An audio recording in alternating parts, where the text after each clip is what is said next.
First order of business is the Walpole High School student report. This evening we have Mr. Scotty Care. Scotty, you're muted. He's actually unmuted. Maybe you can check his volume, make sure his volume is up. Anybody else not hearing Scotty? Scotty, we got nothing.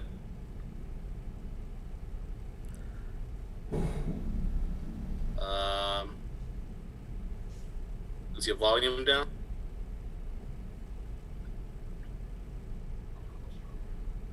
Is your mic plugged in? I heard him faintly earlier.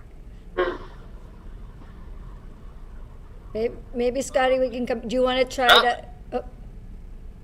Hello? Oh. We got you. Oh, okay, good. Take it away, Scotty. Thank you. Good evening. My name is Scotty Cameron. I am a sophomore at Walpole High School, and tonight I will be representing the Walpole High School student body. Right now, many students are frustrated with some of the effects of COVID-19, including no sports, no seeing friends or family, the difficulties of online learning, and just the difficulties in our country in general. Walpole High School has done a good job adjusting to these changes and implementing the coursework online. However, it is still challenging for some students to keep up with all of their assignments. Walpole High School also had the AP testing last week and the week before. It was definitely an interesting experience taking the tests online. However, most students, including myself, say that the tests were easier this year in comparison with other years. Additionally, the senior class of 2020 had their last day last Thursday, and there will be a drive-by parade to celebrate them on June 7th at 4 o'clock. Also, with the cancellation of spring sports, I know many students are still practicing sports just to get out of the house. I have been running, and I'm pretty sure I've seen half of you while I've been running around town. But to conclude, I would like to thank you all for everything that you do for the schools, especially during this difficult time, and I would happily answer any questions. Thank you, Mr. Cameron. We really appreciate you zooming in this evening to give us an update, and I think you've definitely run into Nancy, Beth, and I in the neighborhood. Any questions for Mr. Cameron? Just want to raise their hand. Seeing none, thanks, Scotty. Please feel free to hang out for the rest of the meeting or go on. I know there's a lot going on. Excellent. Thank you. We now move into agenda item number 3, new business, superintendent evaluation. Let me just X out of full screen so I can do a split screen to speak to that. I'll begin. Ms. Scalavan, myself, and Ms. Wacchini, we're on the superintendent evaluation team. Under the Chapter 70 reforms in 1992, they have the roles of a school committee were set into 3 main categories, being setting the budget, adjudicating upon policy, and evaluating and hiring the superintendent. So yearly, it's all of our charge by statute to undergo a process with our superintendent to evaluate them, and this is an exciting year and a very different year from the past for Bridget as a first-year superintendent. So just to kind of go through the process, we as a subcommittee met and had a discussion with Bridget early in the year. Then we met a few weeks ago and had a follow-up discussion. And then each of my colleagues here on the school committee and myself produced a evaluation through a prescribed DESE form that looked at a number of areas of focus, and then that those seven individual evaluations were amalgamated into one summative evaluation, which we as a subcommittee went over with Bridget last week, and which we will now go over this evening. So I think the best, Mrs. Gallivan has done this a lot more than I have, but maybe the best way to proceed would be to kind of read the summative statement and then go through the points and let other members of the school committee or folks on the subcommittee speak to them. If that's okay, Nancy, is there a better way, you think? I'm getting the thumbs up. I am not to just grab the summative evaluation, excuse me, as I switch screens. I apologize. I had it a moment ago. Summative assessment and cycle. Perfect. Here we are. So we use the assessment tool from DESE, and I'm just going to kind of read through the steps. The first step was an assess progress toward goals, reference performance goals, and check one for each. The professional practice goals, we said that Dr. Goff had met those, that she had made significant progress towards her student learning goals, and that she had met her district improvement goals. And please just unmute yourself and speak up because I can't read and watch the meeting simultaneously. I apologize. Under the second step is an assessment of performance on standards, referencing performance ratings per student. We had standard 1, which was instructional leadership, which we found Dr. Goff to be proficient in. Standard 2, management and operations, which we found Dr. Goff to be proficient in. Standard 3, family and community engagement, which we found Dr. Goff to be proficient in. And standard 4, professional we found Dr. Goff to be exemplary in. And professional culture, which we found Dr. Goff to be proficient in, with an overall rating of proficient in this, her first year. And so I think this is, even though this is a formal document, we were able to undertake this as a really productive dialogue as a subcommittee, as well as individually between each member of the school committee and Dr. Goff. But I'm going to read the summative comments and then kind of open it up to other members of the school committee to also chime in, and then I'll continue to read through the document. But our summative comments were that the committee can say with documented confidence that the decision to hire Dr. Goff was an excellent one. Dr. Goff hit the ground running this year with strong communication with parents and stakeholders. Her energy and drive is infectious, and she goes above and beyond when it comes to visibility, time on visibility in the district, visiting the different schools, and attending events after hours. Her leadership and communication to the staff and families have been above and beyond what you could expect a first-year superintendent to deliver. Outside of the pandemic, Bridget has been well organized, completing almost every step of the MSBA process ahead of time, as well as being analytical.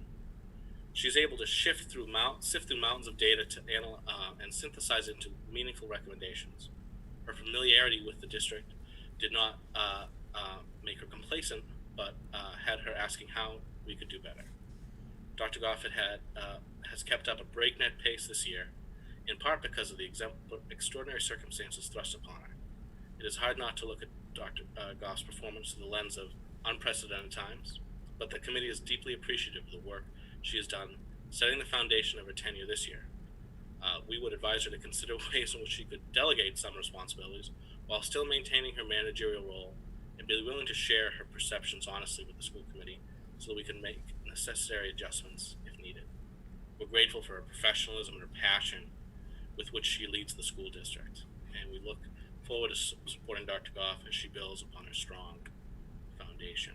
And with that, before going into the goals themselves, I would open it up for introductory and summative comments from my colleagues on the school committee.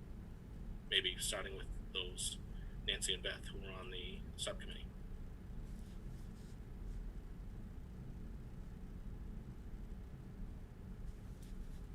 Do you want me to speak, Nancy, or do you want to speak?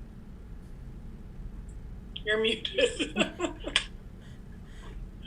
Well, I gave some feedback during the subcommittee. Can everyone hear me? Yes. Oh, okay.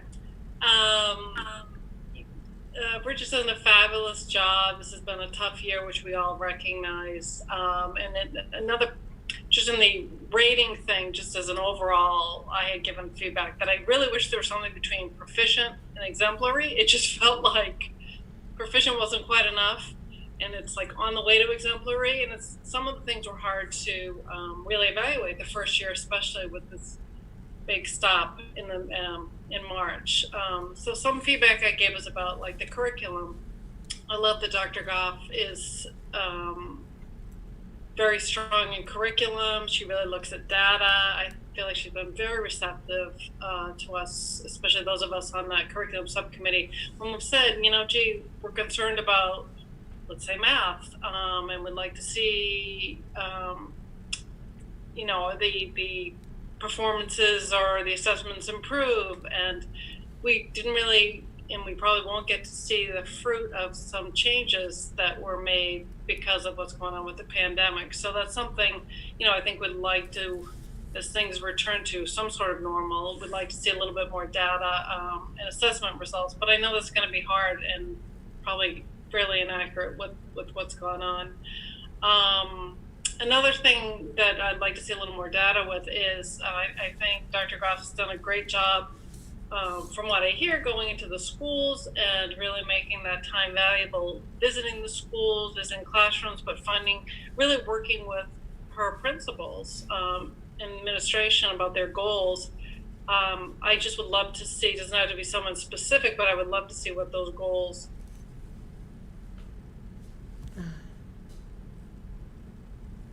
All right, I'm frozen right now.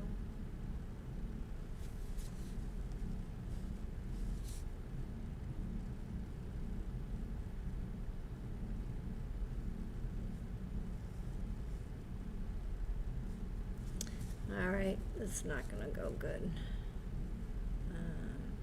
All right, I'm frozen right now, so we'll hold on and wait to see if I come back online. Yep, I'll go back on. I'll have to restart.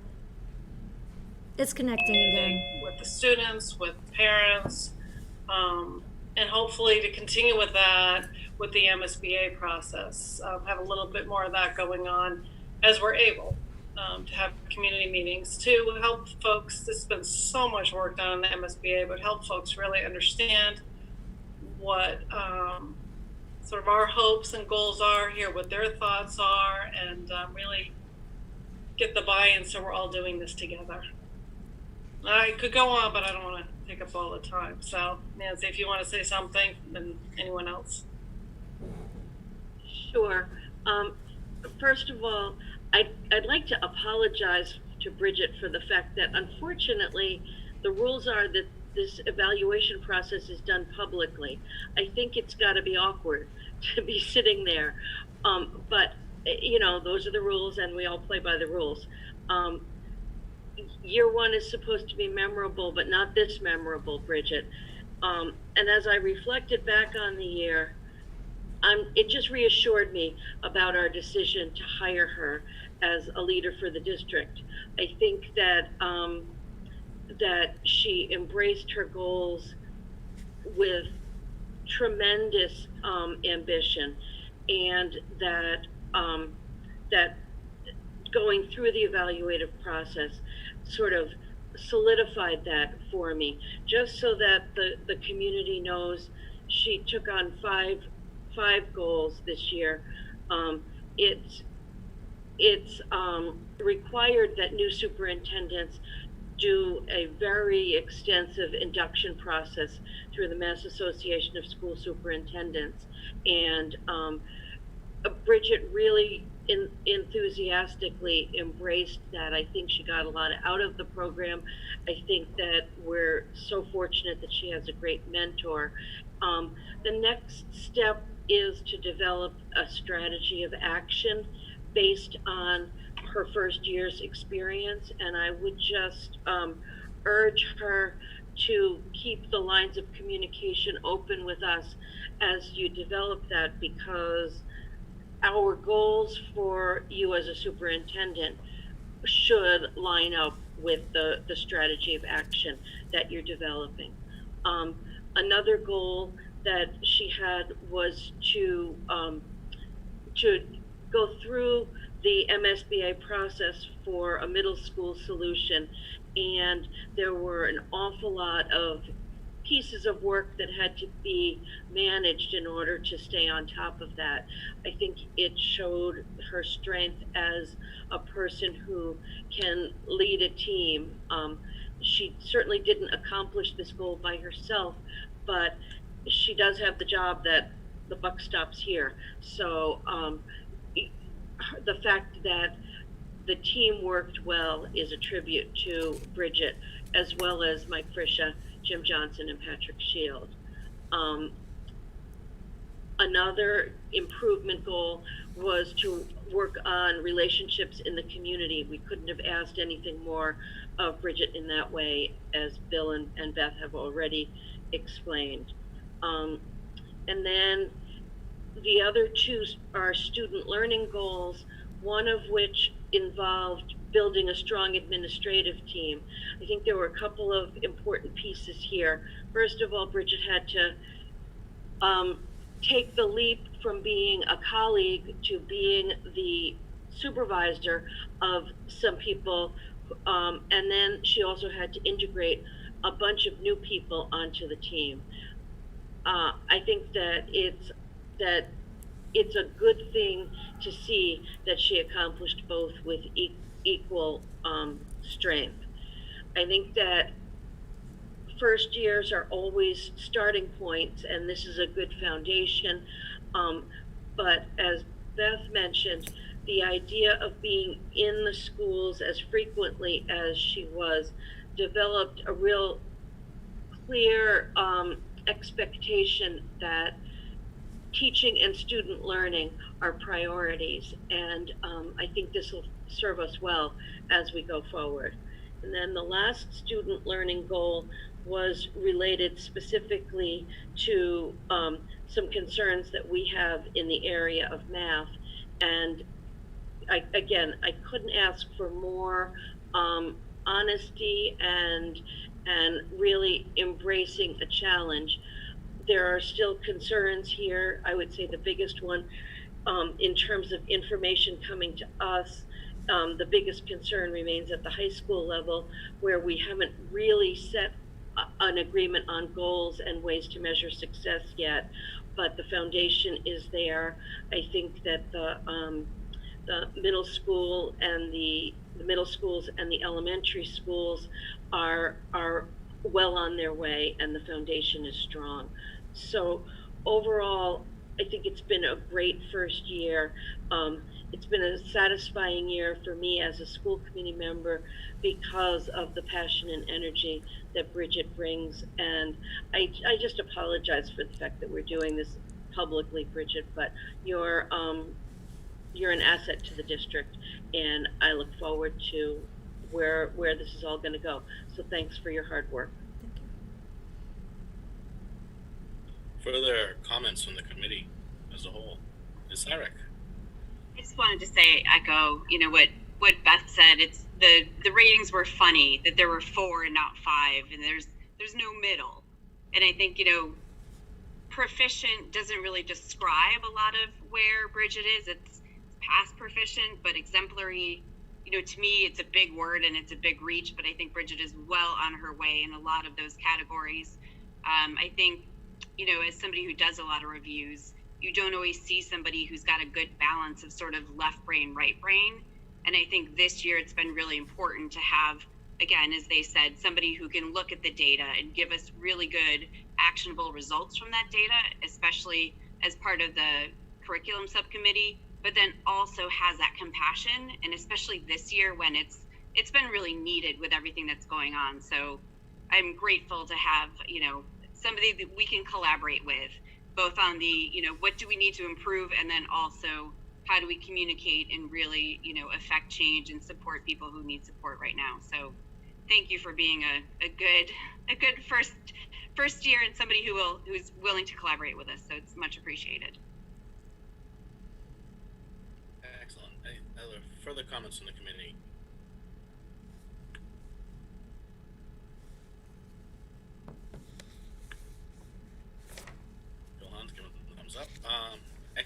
thank you, Nancy. I think you encapsulated a good summary of the goals in your comments.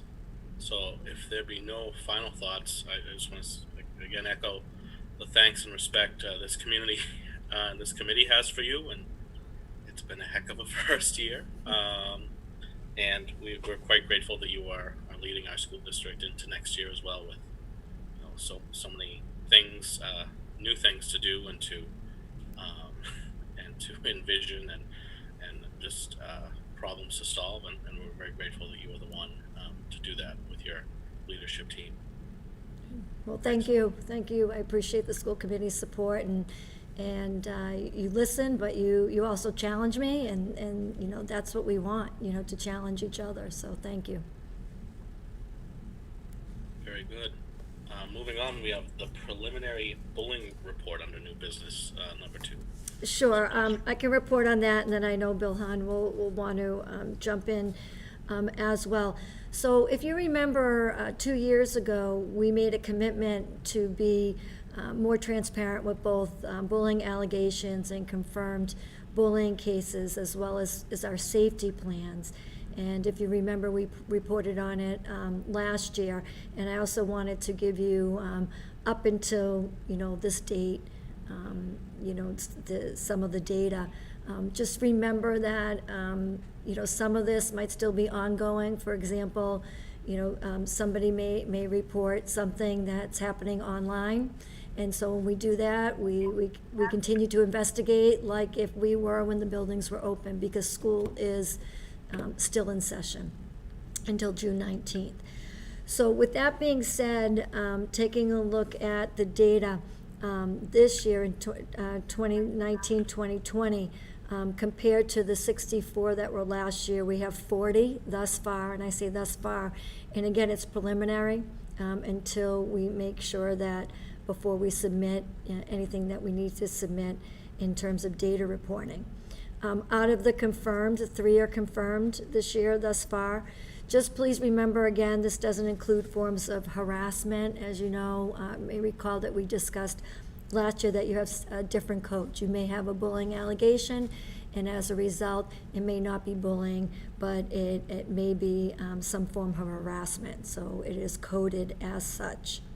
Out of those, in terms of safety plans, approximately with 73 safety plans of allegations resulted in additional steps and interventions in order to really assess the need and help restore and promote a sense of safety. So what are those examples?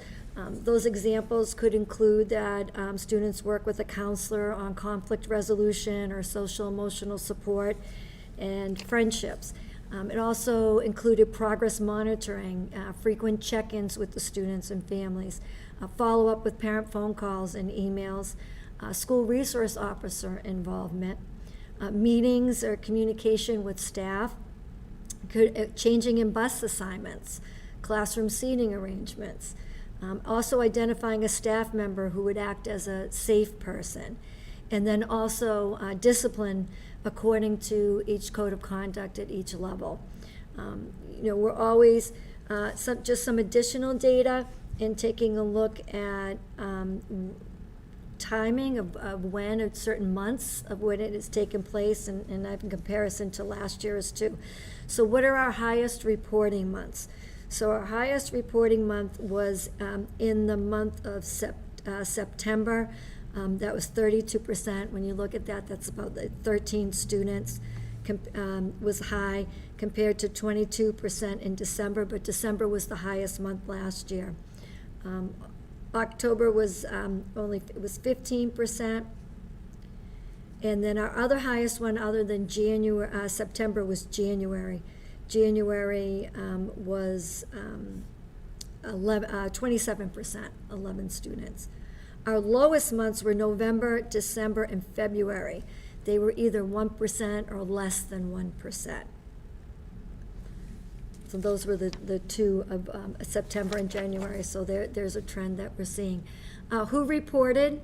Parents, students, staff, and then we also had anonymous reporting. 4% were that anonymous bullying reporting on the websites.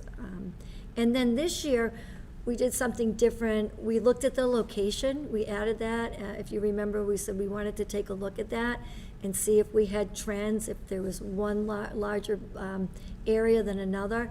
And it was interesting, they were fairly even across the board. Now, again, you know, when you're looking at 40, these are smaller numbers, but the highest was cafeteria recess, that was 22%, you know, with nine students.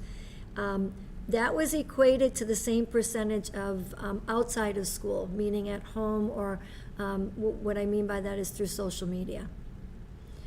So that was 23%. And then the rest were pretty evenly through the bus, hallway, and classroom. The bathroom was less than 1%. So those were certain areas. Bill, did you want to add anything to that? Yeah, I just think it's important to note, you mentioned when you started that 2 years ago with the Safe Schools Initiative, we made a commitment to be more transparent in our data keeping around bullying and, more important, allegations. And the reason why I want to point this out is that those that would use the DESE website to see what Walpole reported might be confused when they see a much smaller number and might wonder why we're reporting one number here and then see a smaller number on DESE. And even 2 years ago, as I got into this more as a principal, it was confusing to me. But DESE reports out what conduct or what discipline issues result in suspensions. So unless a situation results in a suspension, you're not going to see it reflected in the state numbers. So that's why we thought it was really important to make sure that not only were we reporting out on allegations, but also at the high, almost 75% of safety plans that we put in place, and also discipline that we put in place, or discipline that maybe did not result in an out-of-school suspension. Also worth noting is that the state, when they changed the bullying laws, did say they wanted schools to collect and districts to collect allegations, any allegations of bullying. They have not held schools to that or districts to that yet because they consider it an undue burden. And even at the start of this year, they said that they were going to create a method that was a little bit more simplified and mainstream for school districts. And by around January, February, they had announced that they were not again going to be collecting allegations, that they had not found a system that worked and that districts could easily use for reporting. But Walpole has gone above those requests, and we have been keeping the allegations, and it is something that we discuss monthly at our leadership meetings to ensure that all of our administrators are collecting the data so we can follow trends and respond to any trends or any incidents of bullying throughout the district. So I just wanted to clarify a couple things and add to what Dr. Goff had mentioned as well. So thank you.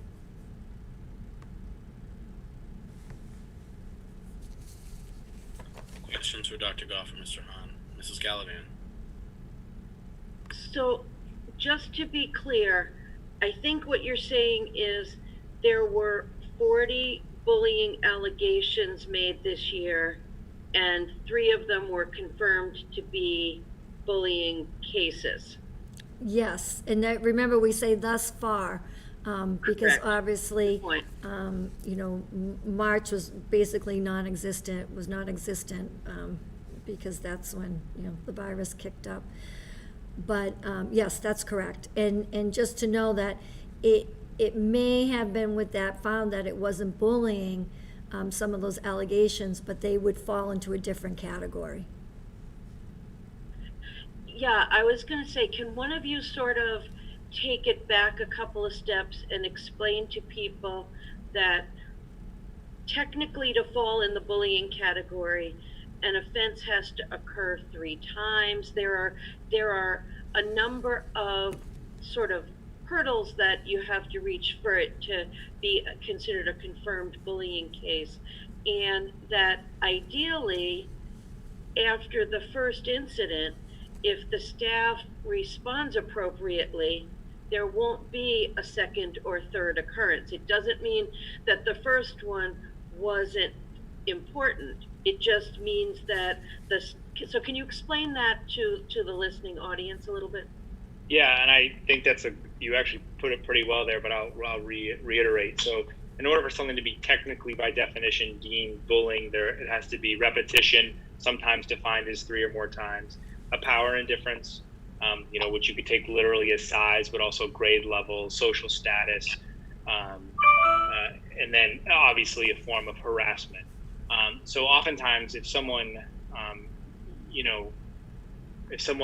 comes to us with a report of students being mean to one another, or a student being mean to another student a single time on the bus, that's not something we say, oh, that's not bullying, it's no big deal. We actually, take it very seriously, but it may not be at that moment defined as bullying, a one-time incident between two children of the same grade who have never had a past or never had incidents in the past. And so, a student who was mean or acted poorly would still get consequences, unlikely a suspension at that point if we're defining mean as, not being physical, but they would still get consequences. We would still put a safety plan in place. We would still, depending on the circumstance, follow up with home and family. But we wouldn't categorize that as by the defined term of bullying. And actually the Mark Institution, at a presentation, not this school year, but the year prior, talked about how sometimes it is in the definition that you find parents and stakeholders get really frustrated. And I think that's why that question is really important, Nancy, because when we say something's not bullying, it doesn't mean that it's not a big deal. It doesn't mean that we don't have a safety plan. It doesn't mean that we don't take it seriously. And so it's almost like in some ways that definition is almost has almost had a negative impact on what our hopes and what we're trying to accomplish. And so we actually work with our administrators a lot, not even worrying about that term at first, but just how we are proactive to have, good social emotional learning happening in our classroom, restorative justice practices, and support for our students so that they can make good decisions. And then when they don't, how they come back from that and how they grow. And then obviously when you do have power indifference, when you do have harassment, when you do have repetition, we take that seriously, and that is something that we define as bullying. But that's a really important clarifying question, so I'm glad you asked.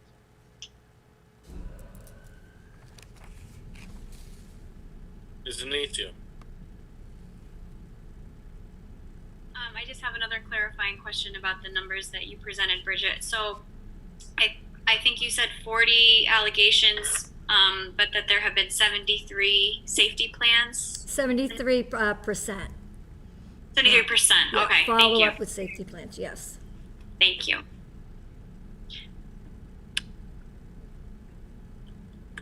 Further questions or comments? Forgive this. Excellent. Thank you very much for your report, Dr. Goff and Mr. Hahn. I know we'll get more information and updates as we go forward.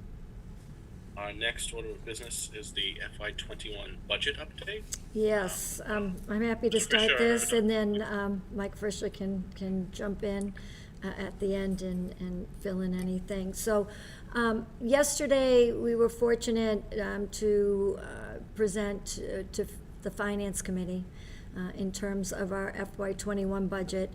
And if you remember, we were able to do that a few months ago, which was really nice because it gave a sense to FinCom, and then also we did this again at our school committee meetings to really give everybody a sense of our priorities and what our concerns were at that time. And I just want to also note that we're very appreciative of the honesty at which Jim Johnson, our town administrator, has shared information with us during these recent weeks. As we know, it's been unsettling, but at times like these, the honesty, is what really matters too. So we're also aware of the fact that we need to look at the budget with an eye towards FY22 as well, so not only FY21. So as you know, in February, the school committee had a request for a $2.2 million increase over the current year's revenue. So that was a 4.8% increase. The town administrator came in with a 3.92% increase. So that was about a $1.8 million increase over FY20.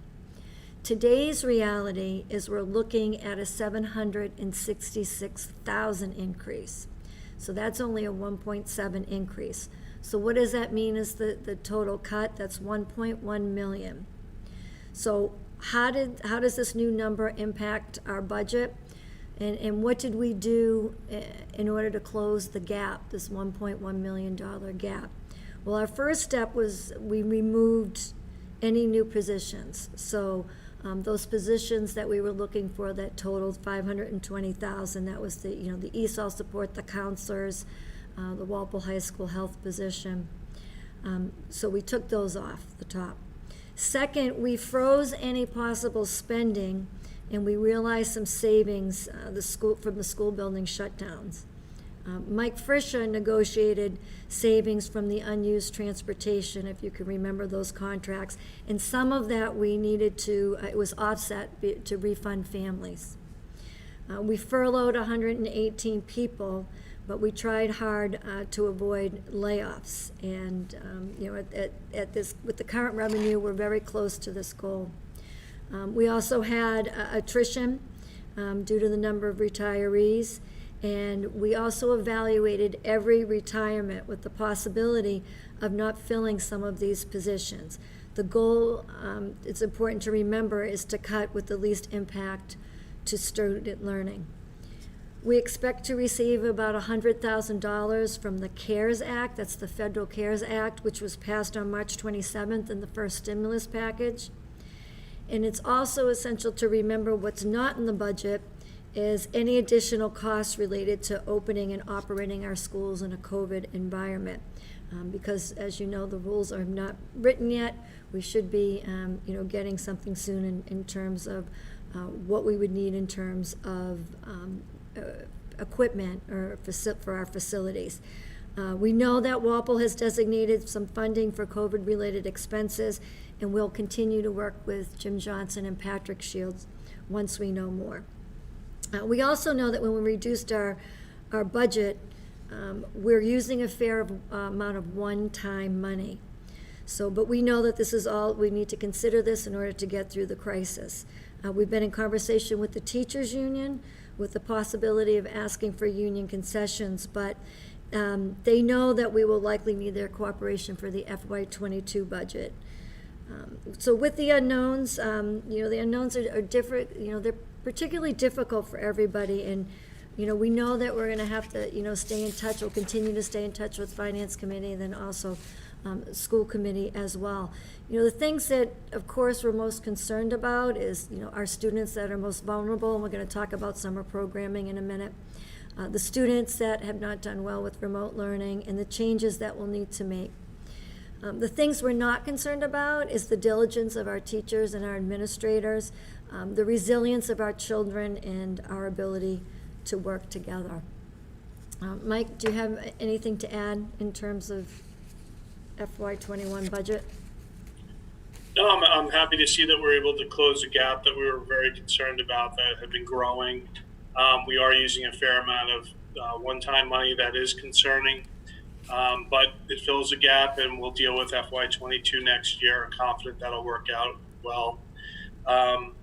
It's just unfortunate. I think the sad part is that with the social emotional learning challenges we're going to face next year, the 4 positions we gave up with the 2 counselors, the ESOL teacher, and the ESOL aide, and those are positions that we really could have used next year. So I was disheartened to see those not be able to fund those, but we'll try again next year and every year going forward. But I'm just happy to see that Jim gave us a number we could work with, and that we have a balanced budget at this point. Questions for Dr. Goff or Mr. Frischer on the budget, or comments from the committee? And I do know that some of you were able to make the Finance Committee last night. Ms. Denizio. I just wanted to say thank you to Bridget and Mike. I was at the FinCom presentation last night, and I thought it went very well. But beyond that, I know that this picture has been changing so rapidly, and once you feel like you have your arms wrapped around a piece of it, you get new information, and you're constantly having to shift and make adjustments. And that's on top of everything else that you have to be planning for and doing right now. So I just wanted to say I appreciate your efforts. I think you've done a great job. Thank you. I call it the roller coaster, and Mike calls it the yo-yo. So. This is Gallivan. Thank you. That's well said, Carrie, about the fact that it's got to be very frustrating because in addition to like the responsibility of handling the other people's money, which I think we all feel that we have to be responsible that way, it's people's livelihoods that we're talking about too. So I think it's a lot of pressure. I just want to solidify a couple of things. As Bridget explained, our potential increase for next year got cut back by 58%. That's a big challenge that they were able to accomplish. And to do it in a way that looks like we're close to not having to really severely impact student learning. That's a big accomplishment. I also think that the fact that you established strong communication with the municipal side is just a really important benefit. It was embedded in your goals that we talked about just a few minutes ago, but I was very reassured about the honesty that was going on in the conversation last night. I think that we were honest and that Jim Johnson was also very upfront and honest with us. I think it's really, I know we always hesitate to use one-time money because you worry about the following year and not having that revenue ready to go forward with you. On the other hand, when times are tough, it's really not fair to say we have a crisis, but we have a savings account that we're not willing to use. So I think we struck the right balance between alerting the finance committee to the fact that this is what we did, but I think that it is the right thing to do. It's just that we have to be honest about that. And I think that Jim Johnson was pretty clear about the fact that in addition to some federal money that has come in for Walpole to help with the COVID-related costs, that he has also identified some money that he can go to if need be, because we just have no idea what we're going to have to do in order to open with masks and safety shields and more potential cleaning during the day and all sorts of things like that. Those would be hopefully one-time expenses that wouldn't carry forward into FY22. But I liked the way you had clearly worked honestly with the municipal side. I thought that was pretty evident last night. So great job from that point of view.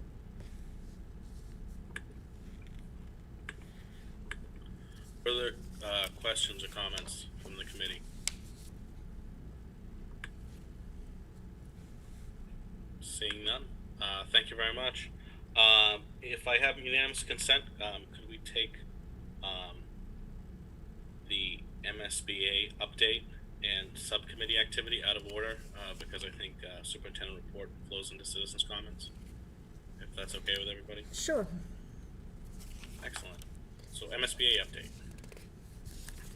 Yes, that's me again, and I know that Mark was also in attendance. So the MSBA Designer Selection Panel met last week to review and consider the 12 applications that the town received in response to the designer services. So Mark Breen, Jim Johnson, and I were part of that selection panel.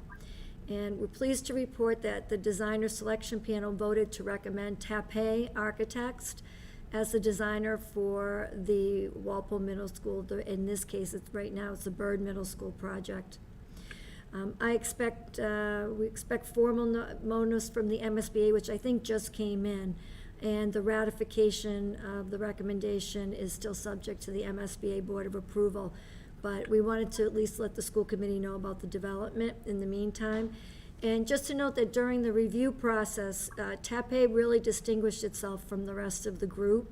Their package was detailed, it was fiscally solid designs, and they listed a history of low change order rates.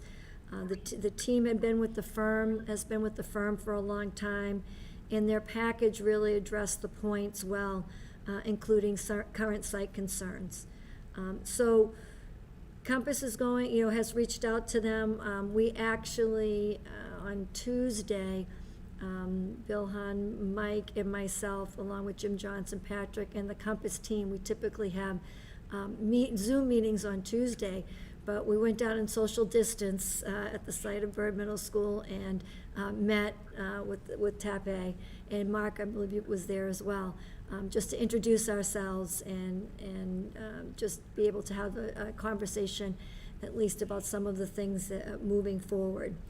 So once everything gets situated, a Zoom meeting will be scheduled with TAPE and the school building committee to discuss next steps.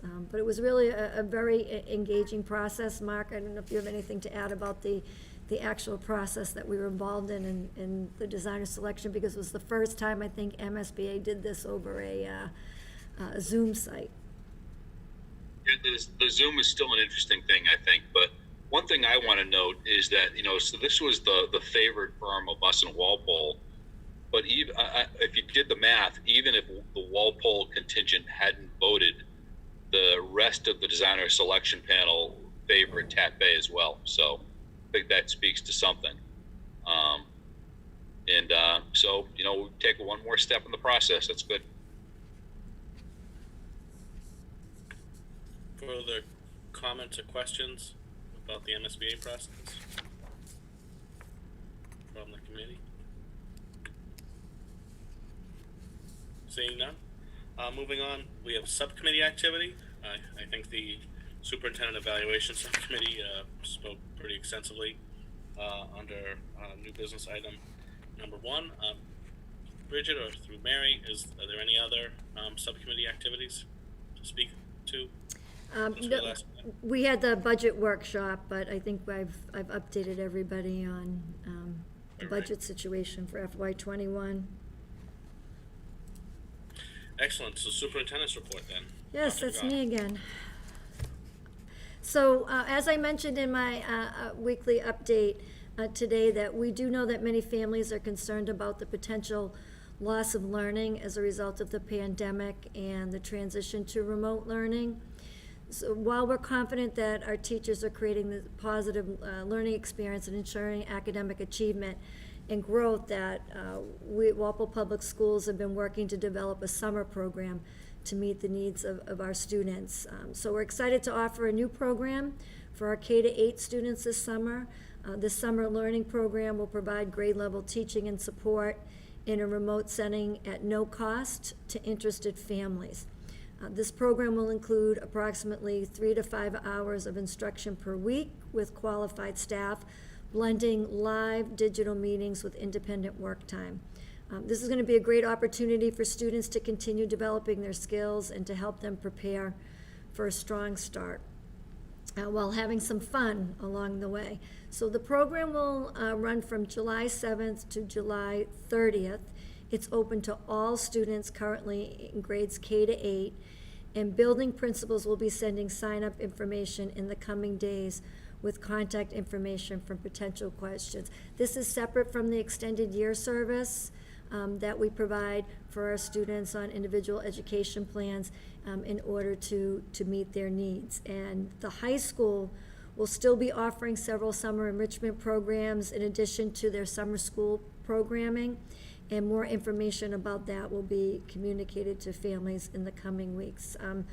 Bill Hunt, I don't know if you had anything that you wanted to add before moving on about the summer programming? Just one note, some principals actually even tonight started sharing some of that information with the sign up. We have a June 3rd deadline identified for parents to sign up or show interest for the program. And I just want to make sure the community understands is that since this is brand new to us, we need to get a sense of interest so we can start the hiring process for our team and our summer learning program staff.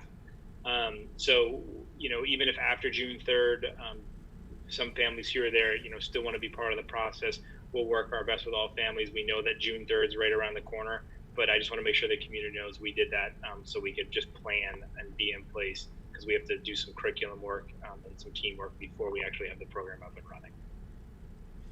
And I just want to thank Bill for all of his hard work on this, so thank you. Many questions have also, actually, even yesterday, last night with the Finance Committee, about the opening of school. And relative to fall opening guidelines, so we, just to let everybody know, at this point, we do not have guidance right now from the governor, DPH, or Commissioner of Education about the opening of school in the fall.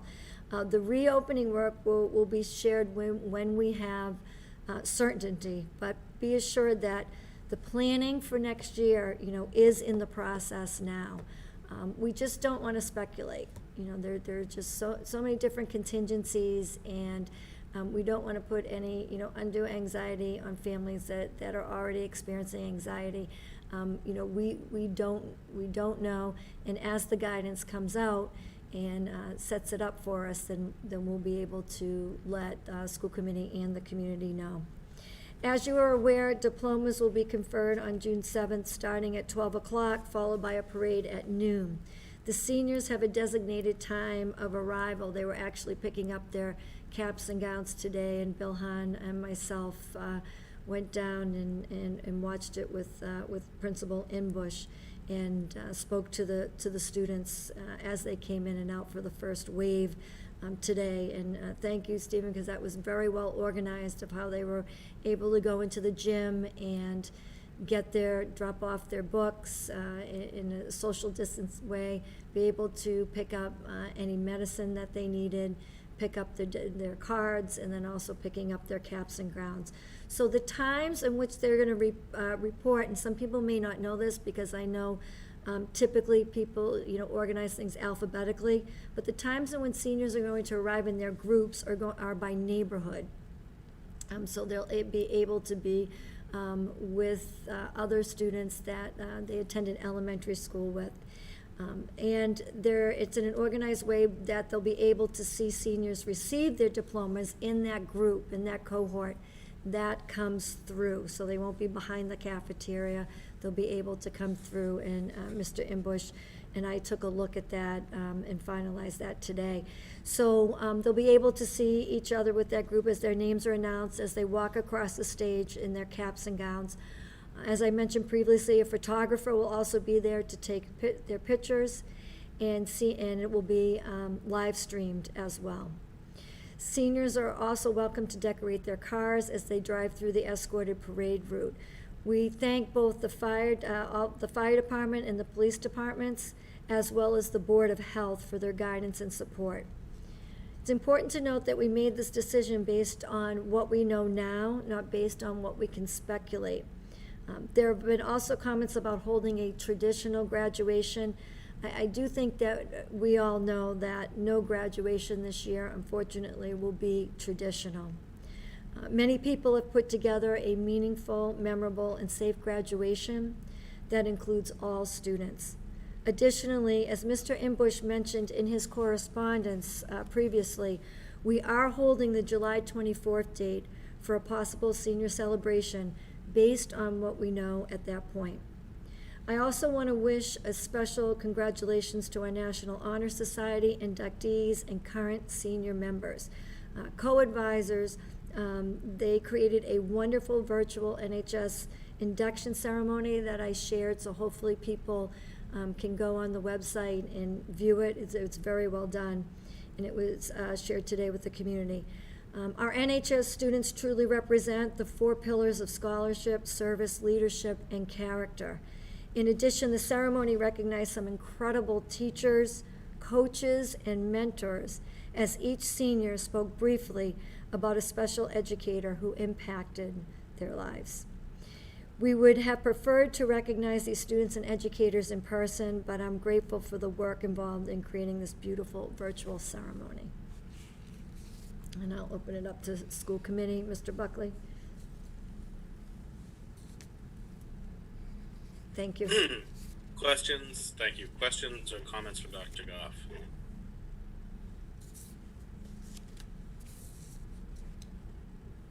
Excellent. Seeing none, we will then move on to citizens' comments. There's no questions, correct? Excellent. We'll move on to citizens' comments. And before we do, I'd just like to both clarify our process for citizens' comments, as well as sort of the role the school committee plays in a lot of decisions. I'll then read the two explicit emails we got to be included in citizens' comments into the record, and then should anyone like to comment further, we can have a space to do that. So first, as I kind of alluded to when we discussed the superintendent evaluation, we as a body really have three charges: one, to set the budget; two, to evaluate and hire the superintendent; and three, to develop district policy. And many times there are other issues that really fall to the superintendent and the each building principal.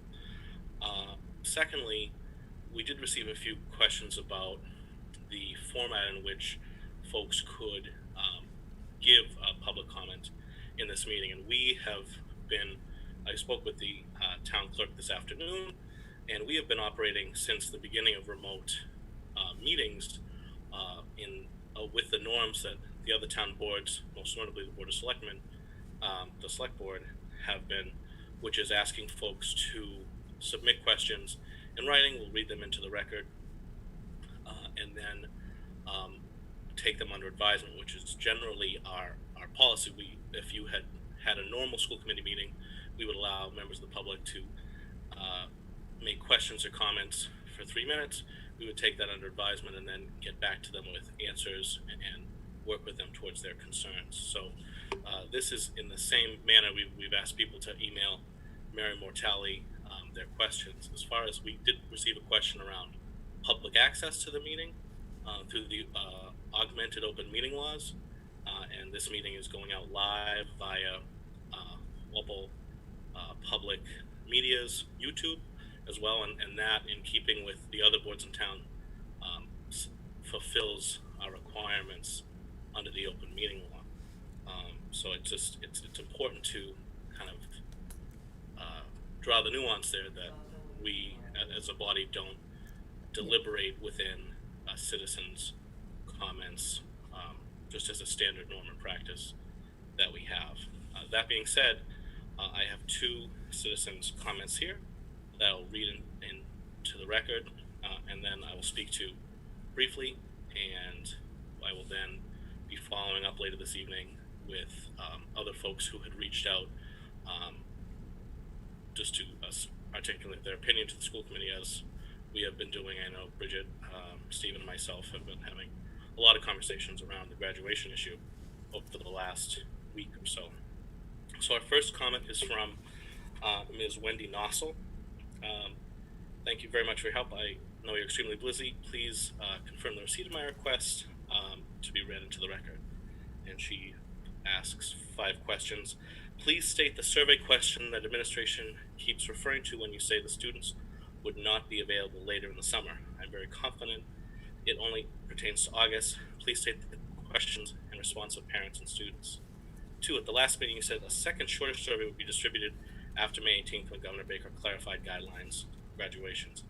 Are you still planning on sending that second survey out? If not, why? 3, why is the school advertising a possible event on 7/24?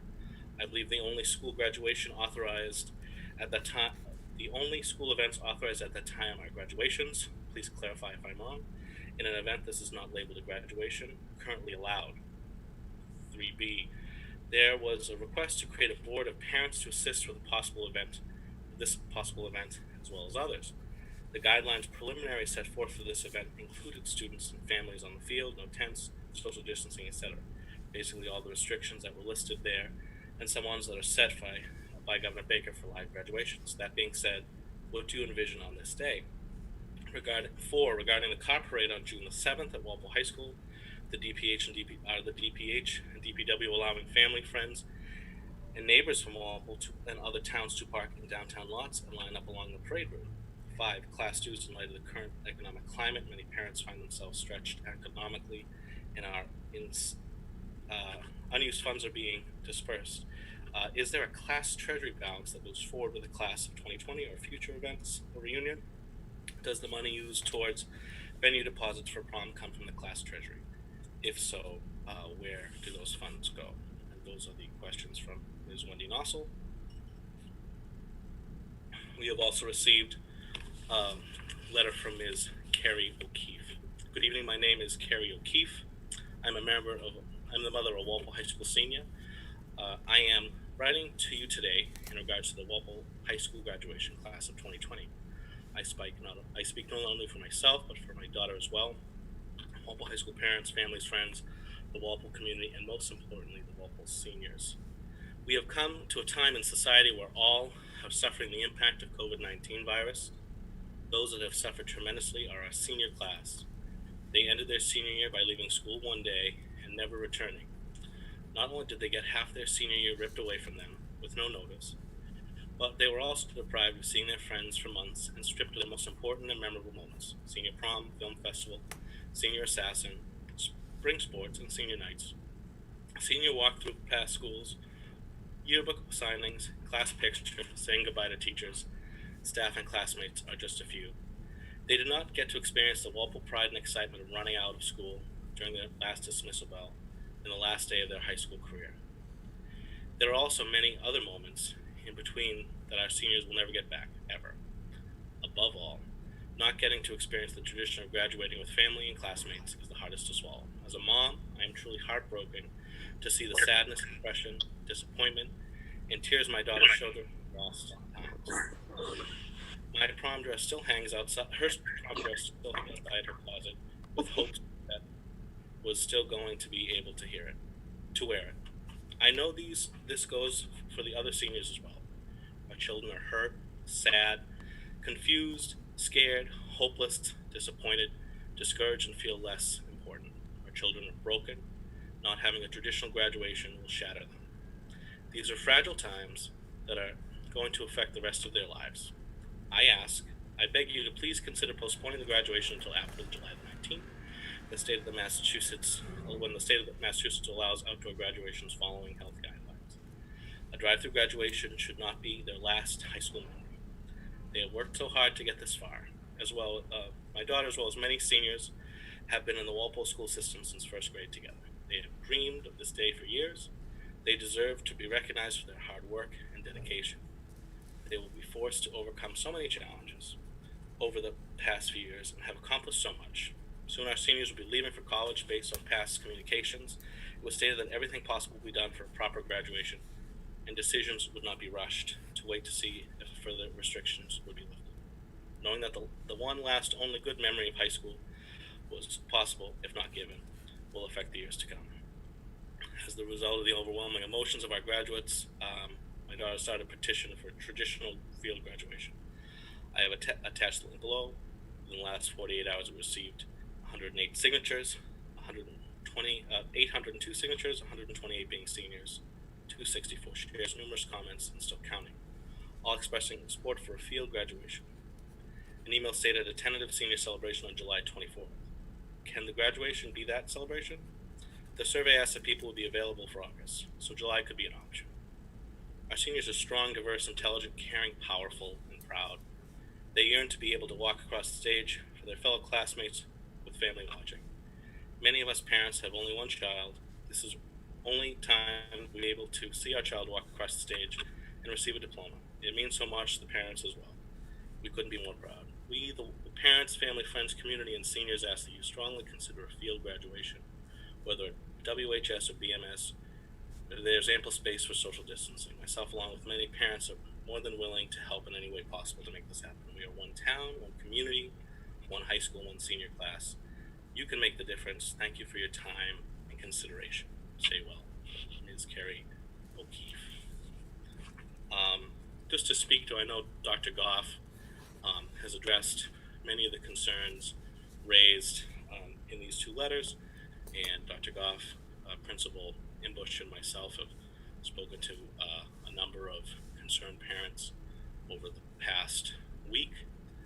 I was thinking about this in this meeting. I did the math. I think I've gone to 10 graduations between my own, my brother's, and the 7 as a school committee man on Turco Field, and it's incredibly disappointing, I think, as community to be in the position we're in with against the backdrop of a global pandemic.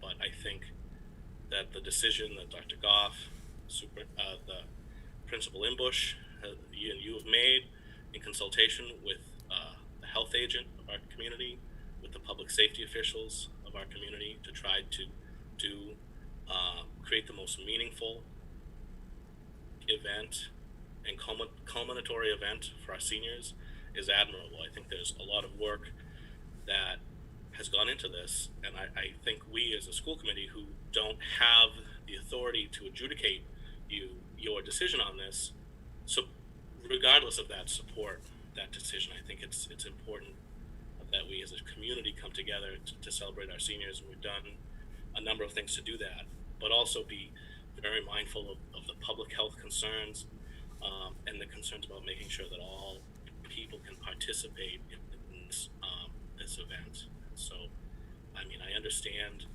as an alumnus myself, as someone who loves it. It's one of the best things about being on the school committee is being on Turco. Last year, handing out a diploma. Nancy's nodding her head. She's done it a whole bunch of times. I think Nancy gave me mine. It's a cool. Oh, I shouldn't have said that. It's a wonderful time, and it's, you know, we received YouTube of students singing last week. You know, the Pops Night was unable to happen, and it is truly heartbreaking and difficult that many of these events cannot go forward as planned. But it's my view that the matter is settled, and unfortunately, it's, you know, we won't be unanimous in our people liking that decision. But that, I think, decision is it's an important one. It was one that was done out of the abundance of caution, but with a tremendous amount of planning and input. And I think we have something good to look forward to a week from Saturday. And I believe that's really the end of our involvement in the matter, even though it's heartbreaking and it's very difficult. But I'd be happy putting it up to the members of the committee if they have any thoughts or comments. But I know, speaking for myself, I'm very supportive of Dr. Goff, Mr. Imbush, and the decision you've made in conjunction with the health department and the public safety officials. Mrs. Gallivan. Oh, you're on mute, Nancy. Sorry, Nancy, you're on mute. Nancy, you're on mute.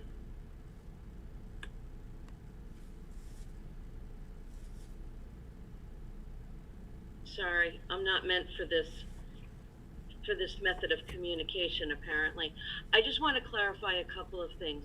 First of all, we're talking about Sunday, June 7th, correct?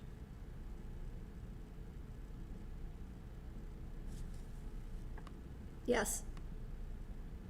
Can you guys hear me? Yes. Correct. That's correct. Sunday, June 7th at noon. Starting at noon on Sunday, June 7th, and the parade would start at 4 o'clock on that same day, correct? Correct. Yes. Okay. I also got an email late today from a friend of mine asking pretty much the same thing that you've already articulated. I don't think she knew about how to get her email read into the record of the meeting, but the point is that I am disappointed in the same way that Bill is disappointed, but I think it's important for people to know that this graduation decision was not made hastily. It was not made out of convenience for anyone. It's really the opposite. The administration did listen carefully and tried to weigh in on all of the feedback that they received. All of the options, including the most recent one for the July option, have been given serious consideration. I know that we as a school committee have received some emails, but the administration has received many, many more. And all of us would love to be able to give these kids just one normal experience, but it's our strong belief that we just can't do it. While the headline of the July graduation is appealing, it relies on so many factors beyond our control. And in addition to all of the points already made, in my opinion, all of the restrictions placed on that somewhat vague possibility in July would be completely frustrating for the graduates and their families. And the collective feeling would be that this is not like a typical graduation.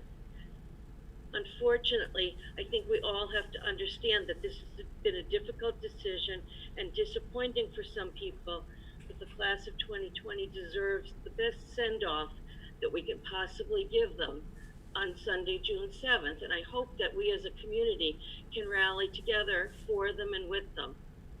I'd like to point out that for everybody who is on the school list that Dr. Goff sent out today, take a look at that National Honor Society link that's there.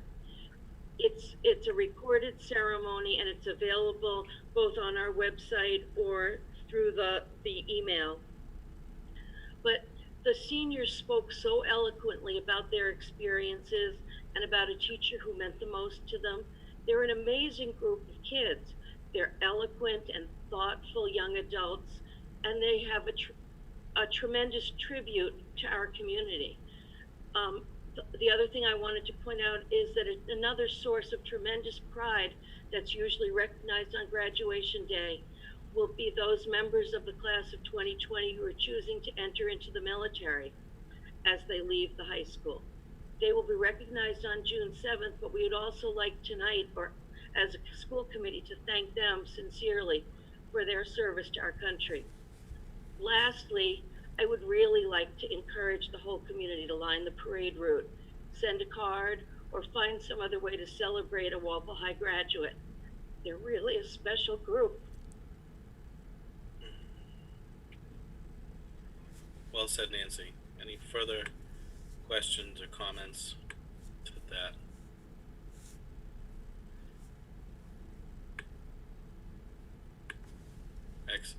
Kristen. Sorry. I just wanted to say, I mean, I know it's difficult for everyone. I mean, this is not the way I think any of us want to be spending our time right now, on a Zoom call instead of in person. Like everyone, I have friends and family who are in various parts of the state and other states. Many who I've heard from and seen on Facebook are not having diploma ceremonies. So I think the fact that we have even found a way to confer diplomas to kids is great. I mean, I know it's not traditional, it's not what we all wanted, but the fact that people are going to be able to walk across the stage and get their diploma, I think, kudos to everybody involved to at least be able to do that piece of it, because I think that's a really important action and process. So thank you for that. And, my heart goes out to all the seniors, as everybody else's does. I know this is not easy for anyone. Thank you. Thank you, Ms. Sarek. Anything further from the committee? Anyone else want to say anything? Members of the administration? No, just thank you. And I know I wrote in last week's, my feelings, about it.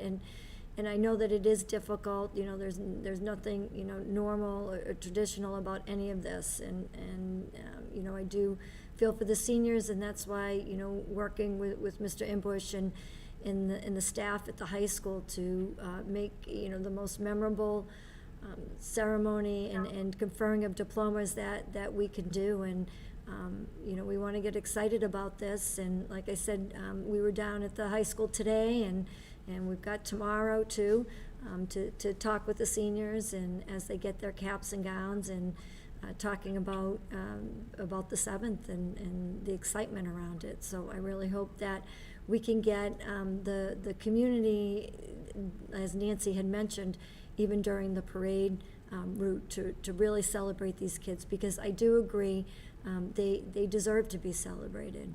They have worked hard, and many of them I've known since middle school. And, I would have loved to have been, on the field with them and to see them graduate. But you know what? I can be still at Walpole High to see them get their diploma, every single one of them get their diplomas, and we'll be there with them, congratulating them, and then also cheering them on at 4 o'clock. Excellent. Thank you. Seeing no further comment, we'll move on to approval of warrants, donations, and minutes. Ms. Zanizio, would you like to take warrants? Yes. I will make a motion to approve the following payroll warrant from May 14th, number 2046 PA, for the amount listed in your packets. Second. Motion by Ms. Denizio, second by Ms. Cyrek. Call the roll. Mr. Buckley, yes. Mrs. Gallivan, Yes. Ms. Denizio, Yes. Ms. Cyrek, Yes. Ms. Muccini, Yes. Mr. Breen, Yes. Ms. Gaotitz. Yes. Excellent. I will make a motion to approve the following accounts payable warrants from May 21st, number 220047, from May 28th, number 220048, and number 220048A, for the amounts listed in your packets. Second. Motion by Ms. Denizio, second by Ms. Cyrek. Call the roll. Mr. Buckley, yes. Mrs. Gallivan, Yes. Ms. Gaotitz, Yes. Ms. Cyrek, Yes. Ms. Denizio, Yes. Ms. Muccini, Yes. Mr. Breen. Yes. Excellent. Donations? No. None at this time. Approval of minutes. Someone like to take that? Can do it. Thank you, Beth. Despite my difficulties last time. I'd like to make a motion to approve the following school committee meeting minutes. First, the regular school committee meeting minutes for April 30th, 2020, the executive session meeting minutes for April 30th, 2020, and the curriculum subcommittee meeting minutes for May 5th, 2020. Motion by Ms. Muccini, second by Ms. Denizio. Poll the committee. Mr. Buckley, yes. Mrs. Gallivan, Yes. Ms. Denizio, Yes. Ms. Cyrek, Yes. Ms. Gaotitz, Yes. Ms. Muccini, Yes. Mr. Breen. Yes. We have need for an executive session for the purposes of potential union and non-union collective bargaining and potential contract negotiations. We will only return to open session for the purposes of adjournment. May I have a motion to go to executive session for those purposes? So moved. Second. Motion by Mrs. Gallivan, second by Ms. Denizio. Poll of the committee. Mr. Buckley, yes. Mrs. Gallivan, Yes. Ms. Cyrek, Yes. Ms. Denizio, Yes. Ms. Muccini, Yes. Mr. Breen, Yes. Ms. Gaotitz. Yes. And again, as a point of information, we will only be returning to open session for the purposes of adjournment. Thank you very much and have a very good evening.